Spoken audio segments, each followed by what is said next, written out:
Pemirsa, uji coba penerapan sistem transaksi tol non-tunai NIR Sentuh Utawi Multi Lane Free Flow MLFF Ring Tol Bali Mandara Kelanturan.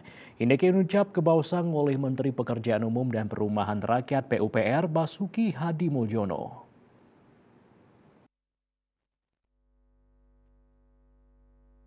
Dane Mausang, durung poleh laporan resmi saking Badan Pengatur Jalan Tol BPJT, nanging Dane sampun molihang informasi yening sane ketampenin ring tengahin kaanane mangkin wantah inde internal Rotex pina ke Badan Usaha Pelaksana BUP MLFF, sane ngawinang pemarginyane nenten mawasana ring proyek MLFF.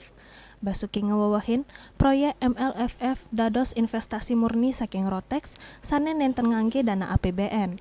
Mapaiketan sareng rencana uji coba perdana MLFF, Basuki mausang yening uji coba punika pacang tetep kemargiang ring tol Bali Mandara anutin rencana.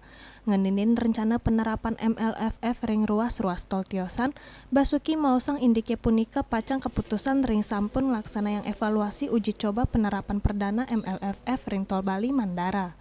Indek peraturan pemerintah PP sane mapaiketan sareng penauran tarif tol ngangge metode MLFF, Basuki mausang yening PP punika kantun ring tahap penyusunan. Sedurungnyane, Kementerian PUPR mausang indek sistem MLFF kantun memargi anutin rencana ring koridor kerjasama bilateral Indonesia-Hongaria. Sistem transaksi non-tunai berbasis MLFF inucap dados silih tunggil inovasi anyar ngangge sistem pembayaran sane efisiensi, efektivitas, aman, sane kemargiang ring sistem pembayaran jalan tol Indonesia. Kementerian PUPR ngelintangin BPJT, sayan rajek medalang inovasi ring sejeroning nincapang ayahan majeng pengendara, ring jalan tol melarapan transformasi, inovasi dan modernisasi tim, sane mendasar saking teknologi Toll Road 4.0. Melarapan pemargi MLFF, ruas tol pacang kedadosan jalan bebas hambatan nenten malih dados pembatas ring gerbang tol. Bali Pos Nguningayang.